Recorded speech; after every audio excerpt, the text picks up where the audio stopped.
Good morning to everyone that's here in person, and for those that may be online with us, not only the members, but anyone else that's watching. We really appreciate the opportunity to be here today, and thank you for joining us. So to start our meeting, I'd like to turn it over to Interim Commissioner Kinney to provide us with an update from KDE. Thank you so much, Dr. Fletcher. I'm going to keep my remarks fairly brief today, but it is an exciting day. This is the first meeting that we've convened that we have the honor of introducing Dr. Fletcher as our named person for the next Commissioner of the Department of Education. And we are so excited of his acceptance of our offer made by the Kentucky Board of Education. We had a great candidates that applied for our position, but when the Board of Education really looked at the qualities that they wanted for our next commissioner, they considered very carefully the feedback that we had received from citizens across the Commonwealth. And they really broke it down into 4 categories. And if I can just briefly share those with you, and as we reflect together, you will clearly see that Dr. Fletcher has all the qualities that we are looking for in our next commissioner. First, the board was very interested in hearing, again, from the surveys across the Commonwealth, that the next commissioner should be an ambassador or statesman, a statesperson. Someone that can work with the General Assembly and other interested groups in support of public education. Also an expert instructional leader, someone that knows what is happening in our local school districts down to the school level, and has that feeling of knowing what is happening from a teacher's perspective, from a central office perspective, and from a perspective of the local school district.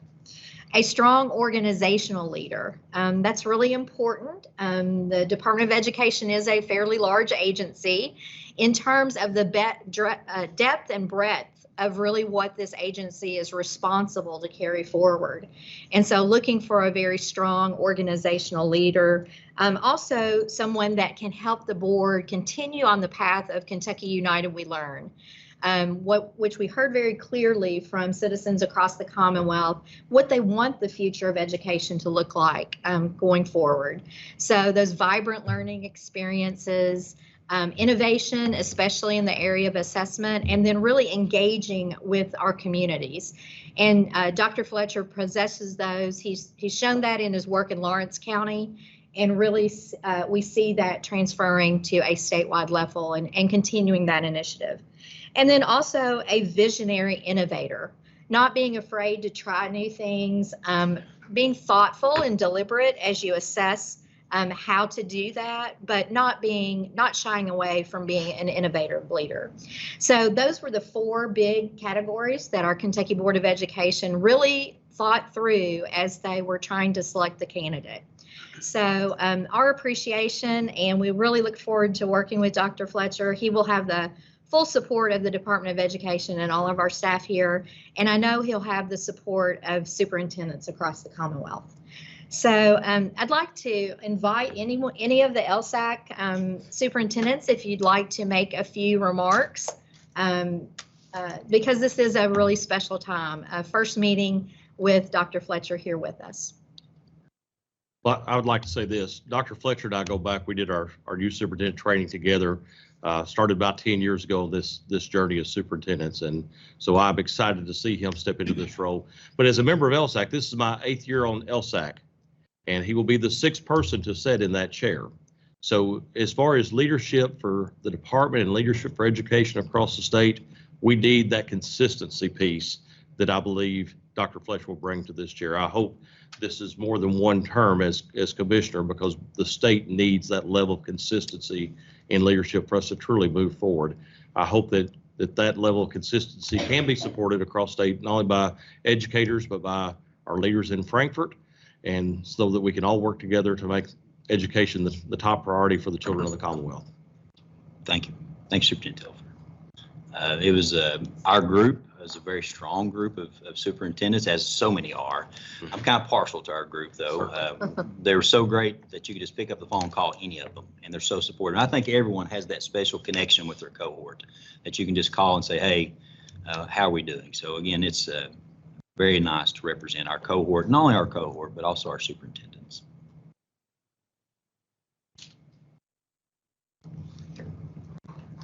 I'll say that Dr. Fletcher, I've known him for many, many years as principal Martin County, and watched him learn and grow as superintendent. And I was also blessed to have him be my mentor when I was hired as superintendent. And the way that he leads and grows people into leadership positions has been amazing. I look forward to continuing to watch you grow and how you spread your web of influence across the entire Commonwealth. So, Thanks. very well deserved. I appreciate that. Very good. And I'll just chime in and say I was also in the cohort 10 years ago with Dr. Fletcher, and he is a wonderful man, and they couldn't have picked a better person for the job. I like the fact that he represents LSAC, and he's also a fellow superintendent, so I look forward to his leadership. So congratulations, Dr. Fletcher. Thank you, fellow cohort 3. Yes. I'll just echo all of the things that everyone has already said. Dr. Fletcher has been just amazing serving alongside of him on LSAC. That is the first time I'd actually had interaction with Robbie, was our interaction and our work here on LSAC. But you know, the work, all the 4 things that you said, I think he perfectly fits every category and every criteria. So I do not think we could have gotten a better match. So congratulations, Dr. Fletcher. We're very proud to have you serving as commissioner. Appreciate that. Thank you so much. Well, let me chime in here real quick. I'm a big fan of Robbie Fletcher. All the things that you talked about there, he absolutely exhibits all those qualities. But a couple things that are important to me are collaboration and relational skills. And Dr. Fletcher has that. He's very relational, gets along with everybody. But the thing that I appreciate is how, whether it be this committee or something else, with the assessment work, you pick up the phone and you call the folks that are out in the trenches, and so I think that is what folks in the across the Commonwealth can expect from you, that you're not afraid. You're going to admit you don't know everything, but you're not afraid to pick up the phone and call people that might have some different input. So appreciate that about you. Look forward to working with you a few more months anyway. Absolutely. And I appreciate that so much, David. And I'll say that we have so many experts in so many different areas across the Commonwealth. In order to make us successful for kids, we have to have the input of all those experts.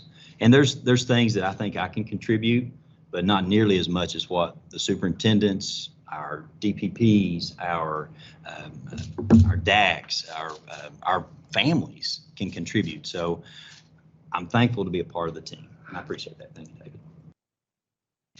Well, I guess as the last person here at the table, unless somebody else wants to speak up online, I would like to echo those same sentiments. When I think about Robbie Fletcher, I've known him for a long time as well. He embodies the values of this Commonwealth. And when I think about education is it's about our students, it's about our communities, it's about our stakeholders, and he has the values that no matter where, if you're in Paducah or Pikeville or anywhere in between, he embodies the values of this Commonwealth. And I don't think the board could have selected a better person to lead, to be the chief education leader in Kentucky moving forward. And I think he'll bring that consistency to KDE and to the entire Commonwealth. And I look forward to the legislature confirming him as soon as possible, to be quite honest with you. So, and I hope that happens really quickly. So I appreciate that. So just to share the next steps, Dr. Fletcher will go through the confirmation process. We have been working with legislators, the legislative staff actually, toward making that happen. Sine die, of course, is on April 15th. So we are optimistic that this will happen before April 15th. Dr. Fletcher will join us officially on July 1st here at the department. But I'm very pleased to say he is already reaching out and really inquiring and wanting to know about how we are organized, how we're structured, how we govern here, so he can hit the ground running on July 1st. So again, we look forward to working with Dr. Fletcher and supporting him as he takes on this new role with us. That's really my comments for today, because I know we've got a full agenda, but I'll turn it back over to you, Dr. Fletcher. Thank you. Thank you so much.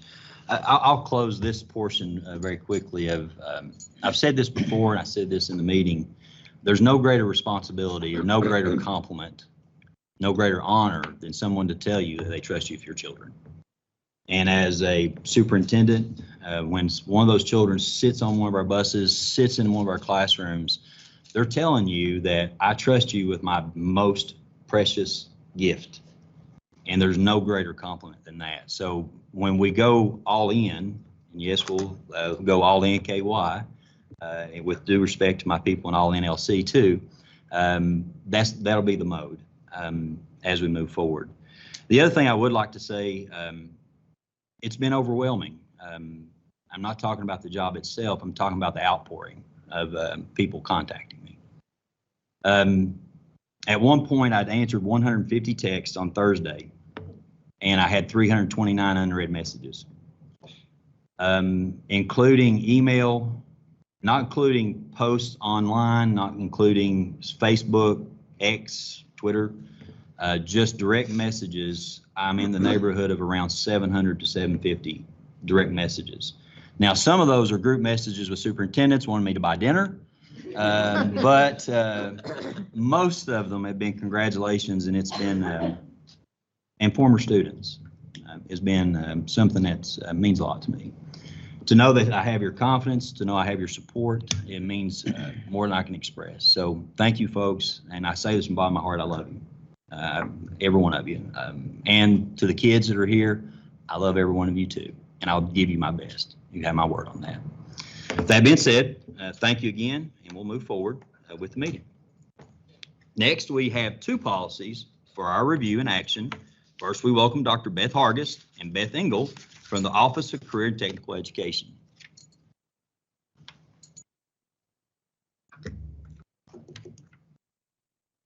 Good morning. Good morning. We have a lot of policies to bring before you today, and so rather than reading all of those to you, I'm going to turn it over to Division Director Beth Engel to walk you through that. Well, good morning, and thank you, Dr. Hargis, for that introduction. We have 156 policies. We know that's a lot, so you have been given access to those for your review.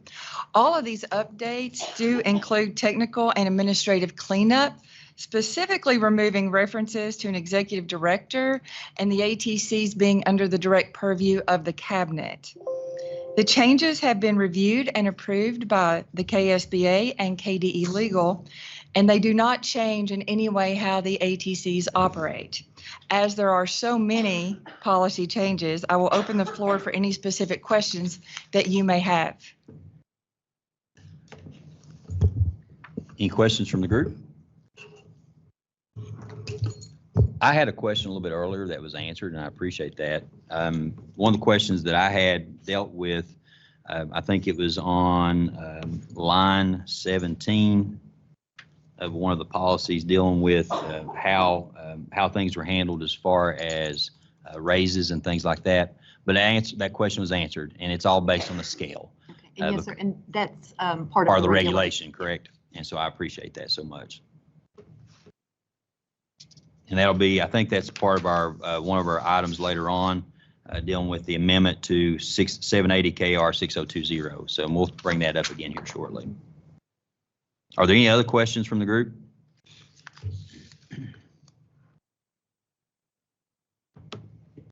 Hearing none, do I have a motion to approve the Kentucky Tech policies and procedures? Harry Burchett, Harrison County, I'll make a motion. Thank you, Superintendent Burchett. We have a second. Russ Tilford, Lyon County, second. Thank you, Superintendent Tilford. Any further discussion? If not, at this time, we'll have a roll call vote. Dr. Brewer? Kirk Biggerstaff, Kirk Biggerstaff, yes. Mike Borchers, Mike Borchers, yes. Harry Burchett, Harry Burchett, yes. Tom Cochran, Tom Cochran, yes. David Cox, Robbie Fletcher, Bobby Fletcher, yes. Will Hodges, Will Hodges, yes. Sheila Mitchell, Sheila Mitchell, yes. David Raleigh, David Raleigh, yes. Karen Solis, Karen Solis, yes.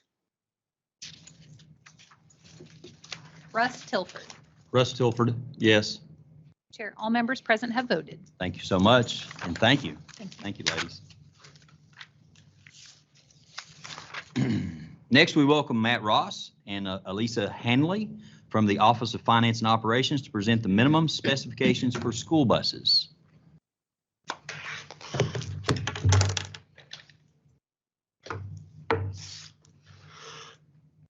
Good morning.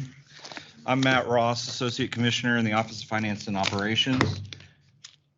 And I'm Elisa Hanley with the Pupil Transportation. Elisa is my branch manager in the Office of People, or the Division of Branch of Pupil Transportation.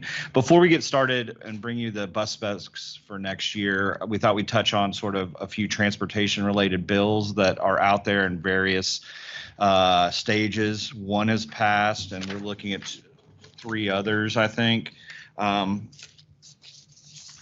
I've got a little handout here, and we'll provide it online so that, or I'll send it to Meredith so she can provide it through email, just sort of so you can see the status. I think there's 2 that are. Thank you. Thank you, sir.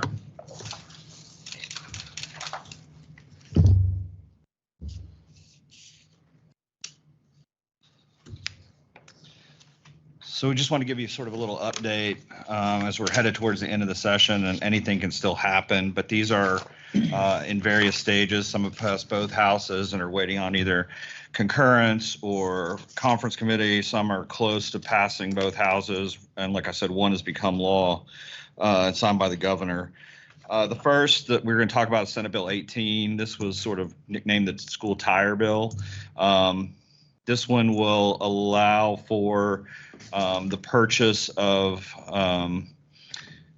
equipment, accessories, as long as it complies with federal, I guess, federal safety standards, right? Correct. So we'll have to look at how that combines with our specs going forward that we're dealing with today. But that one, it has been posted for passage. It was posted for passage on Monday, and it has not yet passed both houses. So that one's sort of, at the stage where it could pass. So we'll wait and see what happens there. The next one is House Bill 446. And this is the bill that had to do sort of with a code of conduct for pupils on a school bus. It requires the state KDE to create guidelines around sort of suggestions, guidelines around a code of conduct, and then each district has to adopt a code of conduct. And within that, a requirement sort of if a driver has a problem with a student, that there are certain abilities that they could put the student off, but into the custody of a district official or law enforcement. Then there's an opportunity for a determination by the superintendent as to whether or not that child's conduct, they should be restored to being on that bus, or some other situation, some other outcome. I don't know. So yeah, I think that pretty much gets that. It just requires a code of conduct and Signed by the parent. Yeah, and you have to sign an acknowledgement. Each child gets or each parent gets or guardian gets an acknowledgement at the beginning of the year, and they have to acknowledge that they've seen the policy and agreed to it. The next bill is House Bill 447. This is the van bill, sort of the transportation in less than a school bus. It requires, if you're going to do this, the district create an alternate transportation plan that has to be approved by the department. There are certain requirements on markings that we'll have to flesh out in regulation, I think, and specifications. The drivers then are held to, certain requirements around background checks, drug testing, And if, they have to hold I think just a regular operator's license, but they have to provide the district with their traffic and their traffic driving history with biannually. And if there's any violations, they have to notify. If there's any DUI or anything, they have to notify. And if they operate the vehicle without a proper license, then they can be subject to a felony. So that one has passed both chambers, and it's in the House. There's a Senate amendment, so it's for concurrence or non-concurrence. So whether or not the House concurs or not, we'll see. It could end in a conference committee. They could concur, and it could just become law or go to the governor for signature. And the final one is the House Bill 461. That one's sort of languishing in a Senate committee. But it has to do with stop arm cameras and violations of like illegal passing, and would create rules around the prosecution of those offenses. So we'll see what happens with that one. So now to the main event, bus specs. We bring these annually. So I'll let Elisa talk a little bit about our process. Good morning. Our bus specs are, like you said, updated annually. We have approximately 25 experts from around the state. They include superintendent, directors, inspectors, driver trainers, technicians, and drivers. So we've got the experts from out in the field on the committee. Each February, they meet and discuss the changes and any issues that they're having with school buses. We also have 3 manufacturer engineers on the panel as well to discuss what other states might be doing to resolve issues, to bring other ideas of what we're trying to do. They're aware of what's out there, so they might be able to simplify what we're trying to do. And then we bring it to the April meeting for approval. So this year, we've got the top changes here. The first one is a battery shut-off switch to turn off the bus batteries in the summer during long non-usage to save them from dying. All of our lights, we're looking at including the headlights to be LED if they're available from the OEM. Not all of the original equipment manufacturers have them available yet. But our districts have done some research and have really pushed to have LED. It gives you a wider view for seeing the students on the road. All new buses will have illuminated school bus signs and stop signs. So the verbiage at the where it says school bus at the top and the stop signs will be lit up, and that allows for drivers to see it from a further distance. They've really done some research on that, took some really great pictures, visuals, and just made sure that it was going to do what they wanted it to do. And so for them, they felt that it was absolutely something that we needed. All buses will have heated cross-view mirrors, melt the ice and snow in the winter. Change the requirements of the driver's seat to allow districts to purchase more comfortable seating.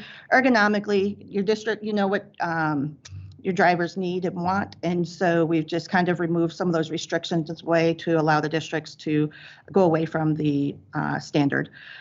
We changed the air conditioner condenser requirements to allow the OEM to put in whatever is needed for the equipment that they are adding. That way, they don't have to come back to us for variations. They can go ahead and do what's needed. And lastly, added cross-view mirror lighting as an option from OEMs that provide it. It lights up the area in front of the bus to allow drivers to see students and objects better. Not all of the OEMs have that, so we could not add it as a requirement yet. But it really lights up the front of the bus for them to see those students. So those are the main changes that we have. Do you have any questions? Any questions from the group? My first question, I guess, is what is the anticipated additional cost increase for all these advancements? Okay, so they don't give us cost information as the engineers. We could certainly, I can certainly gather that information and provide it to you. Can you speak to a little bit about the process about the approval of the bus prices for? Oh, sure. So what we do is after this process is complete and the specs are approved, we send it to finance to send out for pricing requests, and they bid on the various prices, various options, and that's when we actually get our pricing. So we don't know what they're going to bid it at this time, but some of these items that instead of having districts purchasing them individually, we do it as a in bulk, that way that we get a better pricing for it. However, some of these items, like the lighting and so forth, I believe were about $1,200, but I can't be for sure for everything altogether. So, I'm sorry, along Russ's questioning, are these specifications for new bus purchases? Correct. What about buses you already have retrofitted as for that? No. If they choose to do so, they Okay. absolutely can. Okay, all right. Thank It's you. not a requirement. Thank you. And to add to that, there's a lot of changes in here that are, as when we talk about legal language, that are shalls, and some of them are if available. Correct. So on those that are shall, can you safely say that all these are safety concerns or upgrades in safety? And the reason why I say that, to go back to Superintendent Tilford, you know, when I started as superintendent 10 years ago, a bus that would cost you $90,000 would cost you in the neighborhood of $180,000 now. Yes. So if you're looking at double the cost, and Right. you know, and each one of us have different needs for a bus, you know, depending on size. If you're in the mountains, you're going to have a higher grade of transmission. Right. So when you add more specifications, I have no issue if it's for the safety. Right. But if it's those things that are just for Got it. that we may choose, that's up to the district. So I feel comfortable about that. So what's required, I guess my question would be, is it for safety concerns, do you feel? Yes, the committee, and we expressed that because we understand that. So we expressed to the committee what our purpose is. It's for the safety of the school bus, for the students, and for the drivers and the others on the road. So we ask that they keep that in mind as they're going through this. I don't think that there's really anything on here that is not safety. When it comes to the lighting, you know, we've had a lot of accidents in the dark, not necessarily just in Kentucky, but throughout the country, and we don't want it to be us. So lighting has been something that our districts, our directors, and our inspectors and technicians have really studied, and they've brought it to us a couple of times. And so we do also do what we call pilots. So we try it out before we actually put it on the road. But I can say that I believe that these are all safety related. And then those that are not safety are probably options for the Correct. district. Okay. Correct.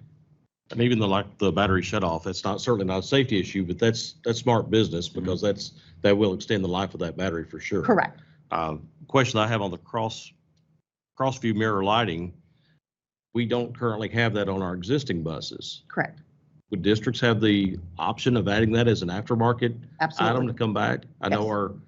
our bus mechanics are often trained not to add any aftermarket items, but that would be a sensible solution to that. I know as we often start school maybe before daylight hours, and in some situations, perhaps deliver students home right as it is getting dark, that might make a good option to allow us that flexibility for an aftermarket item there. Yes, so the process is once we have these approved and they've gone through KBE and they've been approved through there, districts have the option of retrofitting, okay? As long as it's something that I'm going to say manufacturer approves. Obviously, if the parts don't fit, you can't put it on the bus.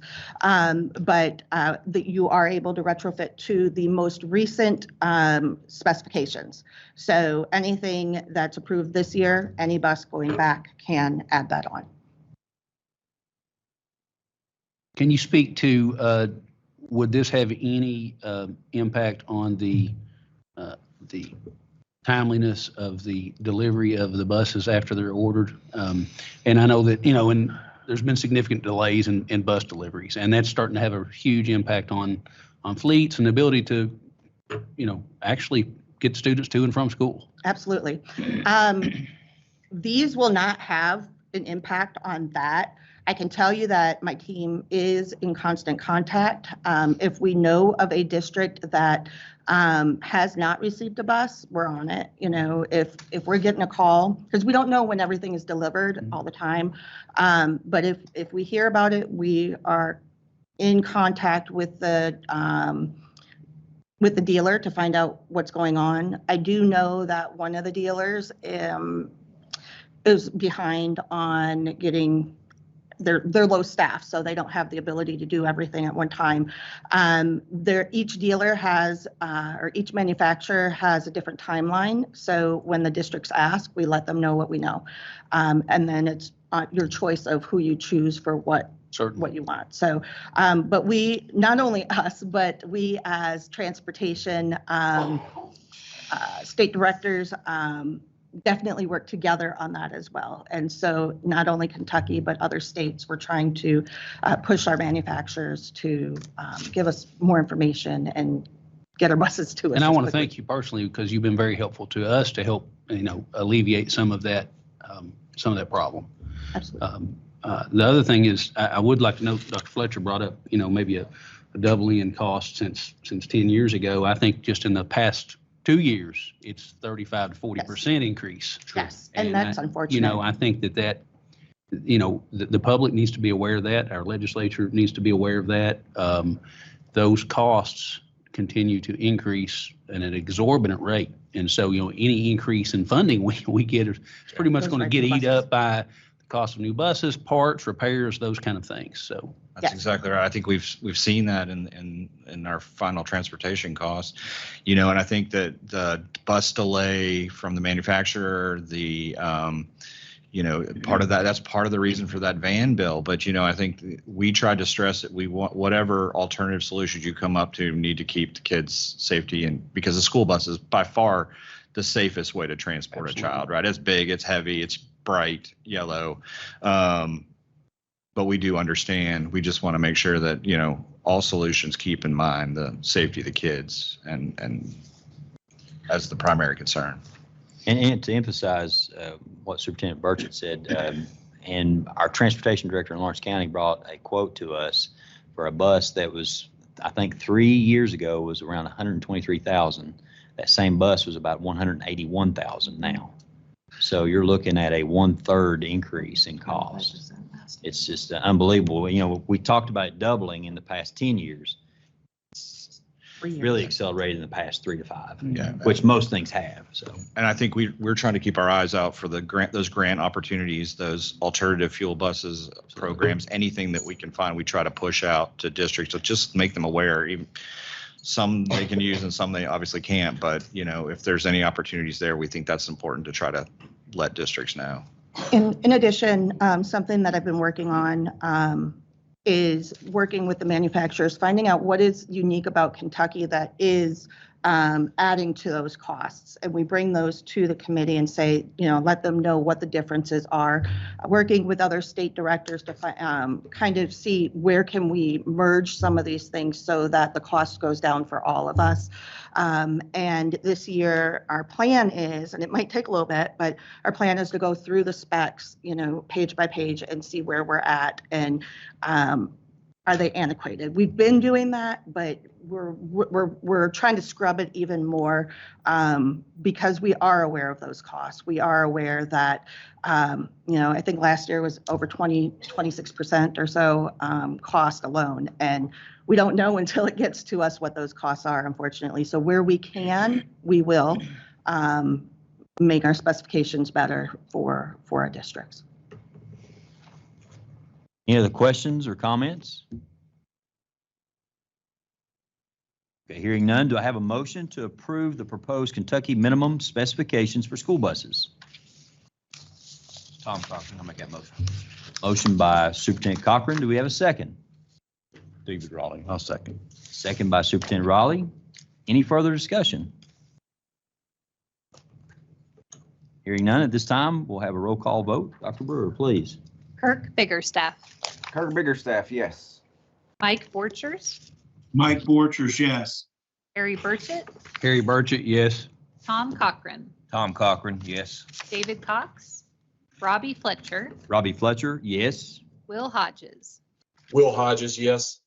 Sheila Mitchell, Sheila Mitchell, yes. David Raleigh, David Raleigh, yes. Karen Solis, Karen Solis, yes. Russ Tilford. Russ Tilford, yes. Thank you so much. Thank Thank you. Appreciate it. Now we have several policies for our review and action. First, we welcome Dr. Kelly Foster and Dr. Matthew Courtney from the Office of Continuous Improvement and Support. Good morning. Good morning. So I'm going to just kind of do a quick little how we got here and then turn it over to Matthew and let him walk you through the actual regulation. So KRS 160.044 requires the Kentucky Board of Education to promulgate an administrative regulation governing the qualifications of teachers' aides in common schools.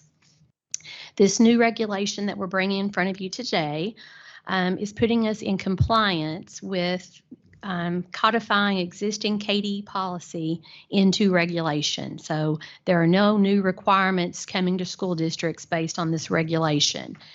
Basically, what this regulation does is defines paraprofessional, establishes the minimum criteria for paraprofessionals in all schools, establishes the minimum criteria for paraprofessionals in schools that are receiving Title I dollars, establishes local areas of flexibility, and also establishes standards for KDE's paraprofessional exam. So Matthew will actually walk you through the section, of the reg at this time. Good morning, everyone. So I'm just going to go take kind of a high-level overview of the regulation since it does have no new requirements, and I'll try to point out where all of those requirements currently live as we've recodified them here as we go through, and then we're happy to take any questions. So Section 1, as with every regulation, is our definitions. We have pulled over the definition of a classified employee from the statute, and we have pulled over the definition of a paraprofessional from federal regulation. So just to clarify, really a paraprofessional is a classified employee who provides instructional support. So that's really the distinction that you'll find there. In Section 2, we outline the minimum qualifications for a paraprofessional. And this also comes from existing language in multiple places, including state statute, federal regulation, as well as our current job descriptions. So, we have standardized job descriptions for all classified employees here at KDE. So this aligns with that as well. So there will be no changes to those documents from this regulation. Section 3 outlines the requirements for paraprofessionals in Title I schools. The federal government does have extra requirements for those paraprofessionals, and we have just brought those right over into this regulation. So there's no changes here. Section 4, we sought to preserve two areas of local flexibility. First, to preserve the flexibility of local education agencies to expand upon these minimum requirements, and also to set your own job titles. And to create a policy that allows you to set your own job titles for these different positions. And then Section 5 outlines the criteria for the statewide paraprofessional assessment. We are required under federal law to have a statewide paraprofessional assessment.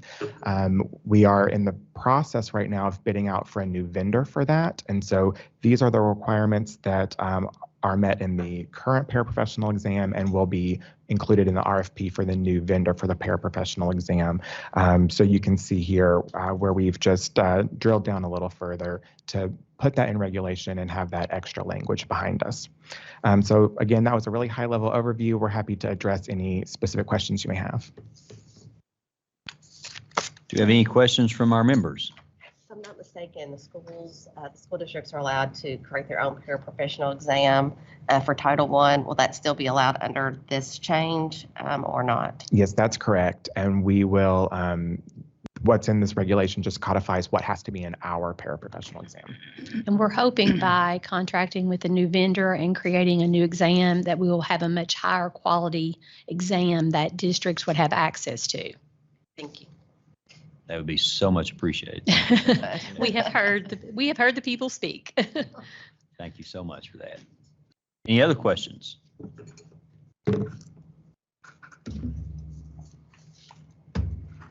All right, hearing none, do we have a motion to approve 704 KAR 3550, the minimum qualifications for paraprofessionals? Mike Borchers, I'll make that motion. Okay, we'll have a motion by Superintendent Borchers Second, Sheila Mitchell. and a second by Superintendent Mitchell. Any further discussion? Not, Dr. Brewer, if you please. Kirk Biggerstaff, Kirk Biggerstaff, yes. Mike Borchers, Mike Borchers, yes. Harry Burchett, Harry Burchett, yes. Tom Cochran, Tom Cochran, yes. David Cox, Robbie Fletcher, Robbie Fletcher, yes. Will Hodges, Will Hodges, yes. Sheila Mitchell, Sheila Mitchell, yes. David Raleigh, David Raleigh, yes. Karen Solis, Karen Solis, yes. Russ Tilford. Russ Tilford, yes. Thank you so much. Thanks. Dr. Courtney, real quick, I just want to let you know how much I enjoyed reading it's been a few days ago, but the article on alternative assessment or alternative measures, I don't know if you remember that, on LinkedIn that you shared. Yes, so thank you. Thank you. Okay, up next, we invite Mickey Ray and Sarah Peace from the Office of Teaching and Learning to the presenters table, please.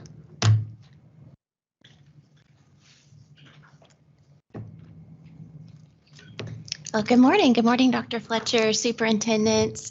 We are here today to speak to amendments to 704 KAR 7140. My name is Mickey Ray. I serve as the Chief Academic Officer in the Office of Teaching and Learning, and I'm joined by Sarah Peace, our Policy Advisor. And I want to begin by thanking the Kentucky Department of Veteran Affairs. They collaborated with us on the proposed amendments and also provided a letter of support. So we're grateful to that consultation. But on the next slide, it shows you the associated statute that is guiding the proposed amendments to the board regulation. You can see here, KRS 158.140 is the associated statute which requires the KBE to promulgate an administrative regulation to establish the guidelines for use by local boards of education when awarding an authentic high school diploma to an honorably discharged veteran. So today we're just bringing forward proposed technical amendments to conform to that particular statute. And I'm going to turn it over to Sarah. She's going to walk us through what those technical amendments are. Hi, good morning. If we could go to the next slide, thank you. Really, this is just so we can conform to the statute, as Mickey referenced, to include honorably discharged veterans of the Vietnam War who were enrolled in the armed forces prior to completing high school. This is already provided in statute, and so the amendments conform and include veterans of the Vietnam War. There are no changes to the requirements for the local boards of education or the documentation that's required to determine eligibility. We did provide a definition section, so we could reference what the law means by World War II, the Vietnam War, and the Korean conflict, and that's just to align to regulatory drafting requirements in KRS Chapter 13A. We, from there for Section 2, it's just really technical amendments for readability and then to reference eligible veterans of the Vietnam War. So we'll be happy to accept any questions that you may have at this time. Any questions or comments? I guess I do have one question or comment. Why do we stop at Vietnam? Why do we not go forward even to more current events for our honorably discharged veterans that might not already have that diploma? I know you think about Vietnam, that ended nearly 50 years ago. And so that is a long stretch. We've got a lot of folks across the Commonwealth that might be deserving of that high school diploma that have also served in more recent conflicts. So I guess question, why do we stop at Vietnam? Yes, Superintendent, I'll start and see if there's anything you'd like to add. I think that currently we only have the statutory authority to go through the Vietnam War, so that may be a good question for Dr. Fletcher in conversations with the General Assembly moving forward to be able to expand that as well. Thank you.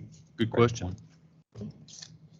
Great point. And that's definitely something that we need to look at moving forward. So, because so many have served our country and served it well. And I do respect most of our military enlist after graduation, but there are still a few exceptions to that. And I would hate to see those folks excluded and have to wait 50 years to have that honor as being a high school graduate. Point taken. Thank you, Superintendent Tilford. Great point. Any others? Okay, do I have a motion to approve the proposed amendments to Title 704 KAR Chapter 7, Regulation 140, World War II, and Korean Veteran Diplomas?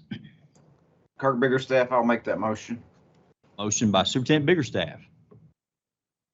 Second. Russ Tilford, second. Second by Superintendent Tilford. Any further discussion? If not, roll call, please, Dr. Brewer. Kirk Biggerstaff, Kirk Biggerstaff, yes. Mike Borchers, Mike Borchers, yes. Harry Burchett, Harry Burchett, yes. Tom Cochran, Tom Cochran, yes. David Cox, Robbie Fletcher, Robbie Fletcher, yes. Will Hodges, Will Hodges, yes. Sheila Mitchell, Sheila Mitchell, yes. David Raleigh, David Raleigh, yes. Karen Solis, Karen Solis, yes. Russ Tilford. Russ Tilford, yes. Okay. All voted? Thank you. Thank you so much, ladies. We appreciate it. To present the last set of regulations for our action and discussion today, we welcome Dr. Beth Hargis and Reagan Satterwhite from the Office of Career and Technical Education.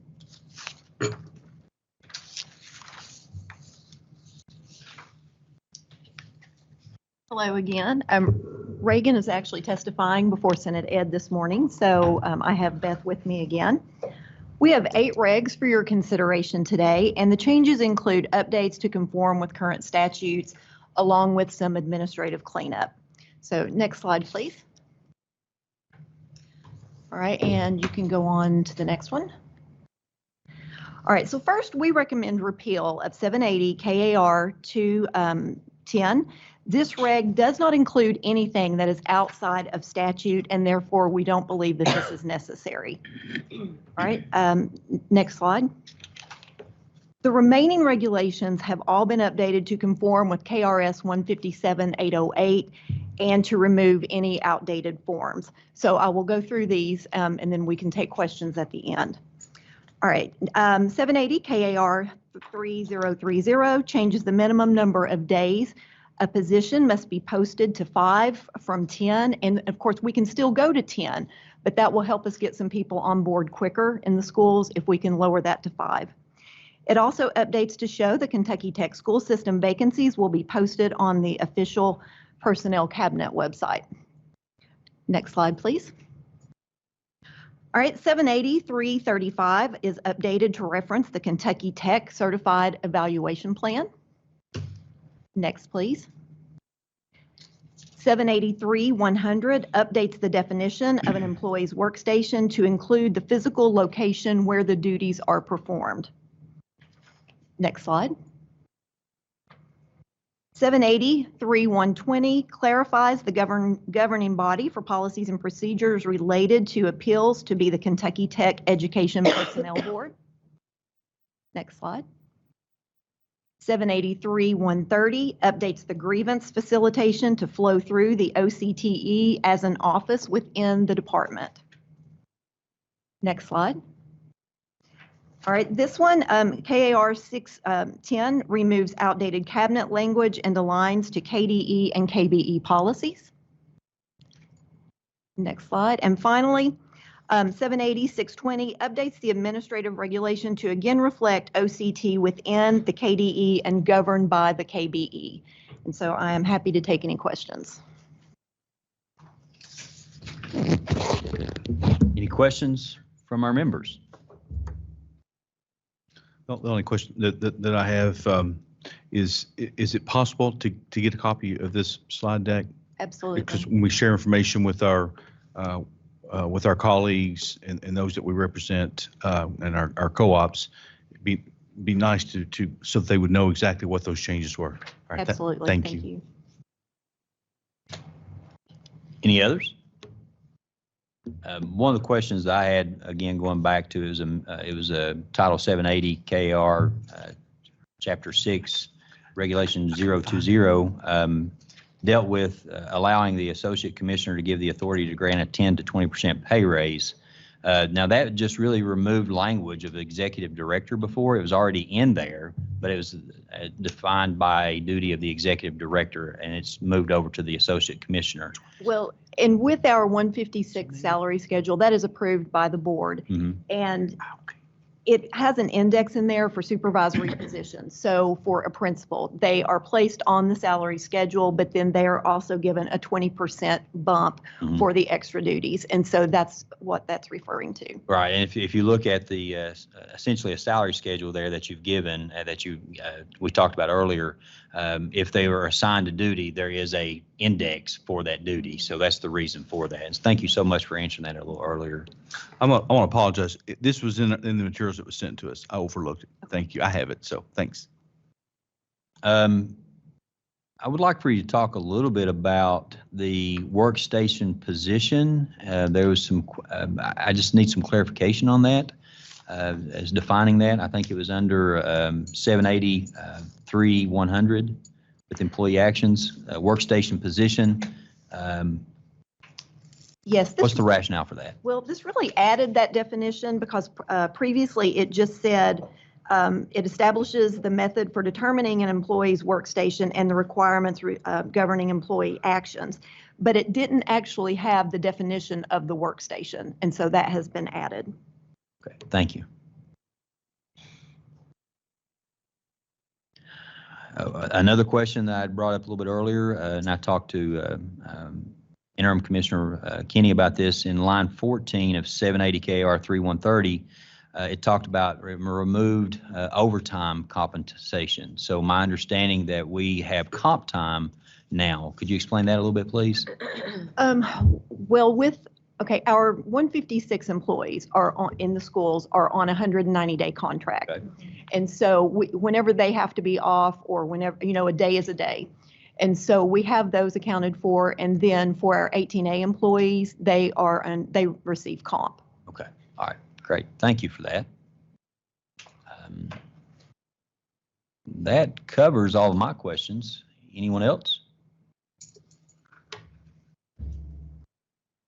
Okay. Hearing none, do I have a motion to approve the amendments to 780 KR 2010, 780 KR 3030, 780 KR 3035, 780 KR 3100, 780 KAR 3120, 780 KAR 3130, 780 KAR 6010, and Title 780 KAR Chapter 6, Regulation 20. Harry Burchett, I'll make that motion. Motion by Superintendent Burchett. Do I have a second? Second, David Raleigh. Second by Superintendent Raleigh. Any further discussion? Hearing none, if we could have a roll call vote, please. Dr. Brewer? Kirk Biggerstaff. Kirk Biggerstaff, yes. Mike Borchers. Mike Borchers, yes. Harry Burchett. Harry Burchett, yes. Tom Cochran. Tom Cochran, yes. David Cox. Robbie Fletcher. Robbie Fletcher, yes. Will Hodges. Will Hodges, yes. Sheila Mitchell. Sheila Mitchell, yes. David Raleigh. David Raleigh, yes. Karen Solis. Karen Solis, yes. Russ Tilford. Russ Tilford, yes. All members have voted. Thank you so much. Thank you. Thank you so much for your hard work and being here twice. To conclude our meeting, Matt Ross and Shay Ritter from the Office of Finance and Operations have requested our feedback on proposed amendments to 702 KR 3320 Finance Officer Certification Requirements. Chair Fletcher, if I could jump in for just a minute on this item on the agenda. We feel that the Local Superintendent's Advisory Council is a great place to really get meaningful feedback before we really even get too far down the path toward a proposed regulation. And we've brought various items in front of this body before. So with this item on the agenda, we are hearing different things from different people. And so Matt and Che are kind of going to walk us through. This is not on the agenda for the April board meeting because we wanted to come to you first and get your input before we really finish drafting even. So I'm going to turn it over to Matt and Che for hopefully a good interactive discussion on what we are hearing. That's right. I think we really have no preconceived notion or decision about, you know, how this will look finally. We've had the finance officer training program and the requirements for finance officers now for several years. And I think staff and looking at that or looking at areas to improve that and make it, make the program, the training requirements and the training program work as well as possible. And I think that they've identified a few areas. And so we took a first crack at sort of an amendment, what an amendment might look like, sent it out to all the finance officers and in a survey form. And we're really happily surprised that we got over 100, almost 120, 115, 120 responses from finance officers. So a lot of buy-in and a lot of, strong feelings about the program and about the direction they wanted to see it go in. And we realized that sometimes the finance officers might have a separate viewpoint than superintendents, right, who have to fill these positions. So I think Che can kind of walk us through what they've identified over, in the last few years of this program and areas we thought might be ready for change. And sort of, we really do want to just get feedback, take this opportunity to talk to superintendents and see what you all think. So I'll turn it over to Che now. Yeah, thank you, Matt. And just to emphasize, when we started this, we really wanted to get, I think, a holistic, amount of input from all parties. It's very important that this reg find that balance between very professional individuals that we deal with every day in your districts, but also allow flexibility in hiring. One of the things you'll see on here, internal candidates are sometimes currently overlooked due to some other requirements, and that became an issue throughout the years. And I want to say the reg started maybe 2015 or so. And over time, you start to see areas that you just couldn't predict, issues that pop up. And we still strongly believe, obviously, that a superintendent, part of that role is to get a really well-qualified individual to be their finance officer. It's a very important job. When we sent the survey out, I admittedly had at least one really bad idea on there. And not surprisingly, every finance officer that responded let me know it was a bad idea, and I appreciate that. They're so honest. But the survey that we got back, I was very, sorry, Steve, you want to come up? Steve Lyles here is my assistant director, but we were very happy to see that kind of input from finance officers. I couldn't tell you how much that means to me because I know they care about their position. They care about the future of these districts, and they want to get really good qualified individuals. So I think we took a first stab at that, and we sort of preheated the oven. So like as Commissioner Kinney said, it's just basically the very beginning of the process. So if we can, Chair, I could go over a few of the higher level changes with you all. I think that probably one of the largest or biggest changes is allowing an individual that has 10 years of work experience as in the district to qualify for that position. So invariably, not many districts, but some districts, they would have an opening and they would have what I would call the heir apparent sitting there in their office. This is an individual who's put in the time, the effort, knows the job, may have started doing payroll, may have started doing purchasing. And I'm sure you all have got people in your school districts right now that you think they really know what they're doing, except they may not have the degree. They may not have all the credentials that are currently required. And Steve and I worked through a few of these issues with districts, trying to help them find qualified applicants. I think the flexibility will help districts, some districts. And as you know, if you've gone through this process of hiring a finance officer, timing is everything and where you're located. You may not have an army of CPAs just sitting out there looking for work.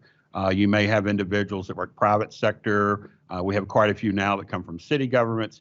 So it's very different across the state. And we wanted to recognize there's a little more flexibility in that, but still having the experience that adds up to something for a finance officer position. The provisional certificate. Before we go on, can you sort of give the feedback you got on that one? Because that might have been the one that you got the most, sort of the counter argument to that point. Yeah, I think there's I think some finance officers that we did get feedback from, and Steve certainly can speak to this too, is some felt the requirements need to be notched up to even the CPA level. That the finance officer should be obviously degreed, which is a current requirement. But I've heard anecdotally from individual finance officers, they felt that this position needed to be a CPA. However, my pushback to that is in some districts, it's just not feasible to find a CPA or to afford a CPA. There, obviously with the requirements of education as well as experience, that could be a, pretty significant salary for an individual. I understand their concern, as well as we sort of address part of that too through continued education. It's one thing I think we're very fortunate to have a lot of training for finance officers, either through KDE or the various K groups. I know ELF was last week, and CASBO, the professional organizations do a tremendous amount of training, Munis training, payroll training. Obviously, there's consultants that float around the state on their own that provide some assistance as well. So we think that balance is there, but that was the feedback we received from the finance officers, I think a few anyway. So the amount of time the provisional certificate lapses, and I'm going to have Steve sort of jump in on that, from 5 years to 3 years. And the provisional certificate is essentially once they become employed, that's the first step. So there's a time frame in which they need to be fully certified. Steve, can you speak to that a little bit? So the mentorship program is what they start out with. So as soon as a new finance officer starts, we match them up with a mentor. And typically that lasts 1 year. And so literally there's only been 2 cases since 2015 when this started. So that's, we're going on 9 years now. There's only been 2 instances where a new finance officer did not have all the credentials, so to speak, to be fully certified because they were actually working toward their college degree. And so they needed a few hours. And so Che and I and our folks on staff worked with them and monitored them over the years to ensure that they got their college degree. And so we just felt that, that was a lot of work, a lot of administrative work on our part, a lot of headache on their part to take 5 years in order to do that. And so we just thought that 3 years was probably a better time, more reasonable amount of time to do that. Because if somebody's going to take on the responsibility of being a finance officer, they don't want to have a bachelor's degree hanging over their head and taking 5 years to do that. Because, just the job itself is enormous enough, let alone having to go through college. And if you're taking 5 years to do it, that's just a lot of work. So we just thought that 3 years was enough time to do that. So that's what that one is. And then obviously the next one, we're talking about raising the stipend. Currently, we're paying them $1,000 for the mentors to do their job for a year.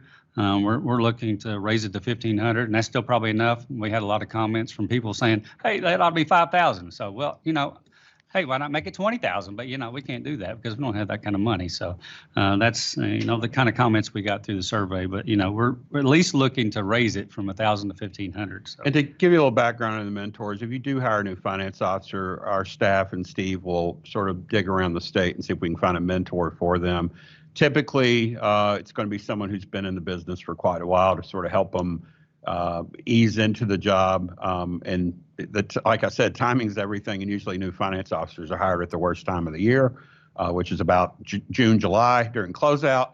And so these mentors help them kind of tie up loose ends as well as provide some, I think, significant support in their first year to make sure if you run into procurement questions, And obviously, in some districts, the finance officer does, 10 different things, and others are strictly finance. They have staff to help them do payroll, purchasing, et cetera. Obviously, it's going to be different every district. So the mentors recognize that, and we'll give them some assistance there. So it's a great, to me, the mentors that we've had have done a great job.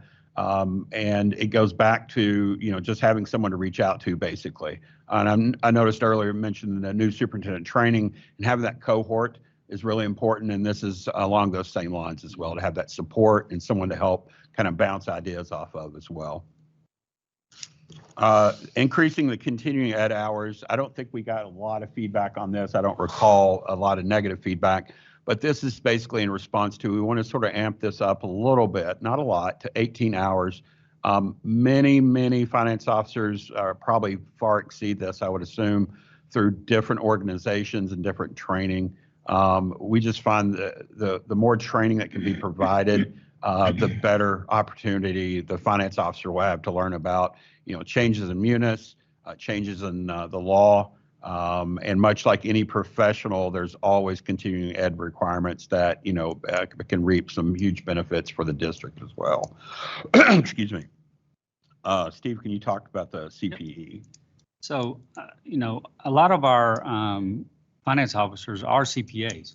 And so they have different requirements over and above just being a finance officer and having finance officer hours. And so we thought it would be good because we've had a lot of comments from finance officers who are CPAs that, it'd be nice if a lot of our credentials, kind of overlapped, or if they were simultaneous, so to speak. And so we added, a clause in there that, some of the credits that they got, the hours they received for being a CPA, whether they be for, Excel workshops or things like that, things from the AICPA, that they would also count toward continuing ed hours for being a finance officer. So that, to us, that just made sense because it's still enhancing their financial acumen. And so, that's what that one's all about. And the next one is just in order for CPAs to be able to use those hours, it's what the next one is, the next to last bullet is about, is creating new record keeping requirements, because CPAs have to have records and store those for 5 years. Many of the finance officer trainings that are provided around the state, those folks don't maintain them for 5 years and don't put the correct amount of information on the certificate. And so we've actually spelled out in our reg now what has to be on the certificate, and that you have to maintain them for 5 years. And so CPAs can use those hours for their CPA certificate as well as finance officer hours. So it's kind of like a dual thing. So that's why we did that. And I can speak to the last item. I think this is one that probably the minute the reg in 2015, hit the street, that the idea of an interim finance officer has popped up repeatedly. And this is that person that steps in if you have a retirement or for various reasons, either can't find a finance officer or are delaying it for a little bit. This individual would step in, and they may come from another district, may have recently retired themselves, to sort of help bridge that gap. And then they may stay on for a while to also assist the new finance officer. Like I said, if it's during closeout, it's juggling a lot of chainsaws at once, and having that interim there in the office may help that new finance officer, keep payroll going, which is obviously important, to keep things going. So the original reg didn't really reference that, just didn't really consider that. So that's why we wanted to add some language in here. But we also wanted to just provide some guidance that it must be temporary in nature. Now, if you're going to hire a interim for 10 years, that's not necessarily interim. So we wanted districts to recognize that this individual can be there, but it should be temporary in nature. And eventually, obviously, the permanent finance officer should be hired, et cetera. But you can have both at the same time if the district so chooses. So we wanted to leave that option available to districts that find themselves in that situation. And in some cases, too, unfortunately, finance officers may get ill a long-term illness, and there's no plan on, replacing them or hiring a new one, but this interim could help step in to help fill that gap while hopefully they recover from that illness. So we wanted to make sure that was there as well. If you have any questions, Chair, that we'd be glad to answer. Any comments from a group? I just want to say, as a small rural district, thank you for giving this flexibility to us. I know ideally the education background, the CPA level training would be ideal, but that's just not practical for a lot of our small rural communities. So thank you for giving this flexibility back to us. So I have a question. In 1A there, a minimum of 10 years work experience in local school district finance confirmed by the district of employment. And it says, or a minimum of bachelor's degree. So that would satisfy the requirement for that bachelor's degree or undergraduate degree. Is that what you're suggesting, or? The current regulation is a bachelor's degree, along with either 12 hours of accounting, 2 years experience in the school district, or 4 years finance experience out in finance out in the workplace other than the school district. Now, all we're doing is adding an additional option if you don't have a bachelor's of 10 years work experience in a school district. Well, I support it wholeheartedly. Yeah. I'm not. So that's what we're doing. Absolutely. As somebody who went through this recently, and Shay knows, struggling to find somebody, and through 3 different candidates who then subsequently turned it down. Yeah. And then actually having somebody in-house who met all the requirements and could do that, I'm excited about this type of opportunity. I think we really ultimately want to recognize that we don't want to be involved in the hiring of a finance officer. You all know as superintendents what you're comfortable with, who you want. And I think we modeled this a little bit after state government. There are a lot of positions, not all, but many, that will say you need to have a degree or this experience. And you get some really awesome candidates, one of which we work with all the time that I know doesn't have a degree, and I would put them up against anybody else in state government as being extremely good at their job. So I think that experience can go a long way, and 10 years is quite a good chunk of experience in the school district. So I think Steve and I are relatively comfortable with that after working with many districts that were struggling to find a degreed candidate. They're like, we've got someone sitting right behind us that is fully capable of doing that job. Well, as you all know, with the requirements for segregation of duties, and then of course most districts cross-train employees to be able to do multiple roles. A lot of districts are going to have folks that have done every facet of finance, with absent being the actual, the finance director. So I appreciate this recommended change. I'd like to echo that. As far as from Superintendent Tilford and Superintendent Burchett, 10 years of experience in a finance role is, I'll put it up against any degree as long as it's the right experience. Right. And I believe this gives us the flexibility as superintendents to say, we know you have the right experience. Right. And if you have the right experience of 10 years, that's sometimes more important than a degree. So again, I really appreciate this too so much. Thank you. Thank you. We will take your feedback back and finalize a reg that we will bring to you in the future for your all's consideration and hopefully approval. Thank you. Thank you all. Thank you very so much. To close, I want to thank everyone for being here. I thank everyone for the time. There was a lot of regulations, a lot of information that we had. I know that each one of you took a lot of time to be prepared for today, and I want to thank you for that.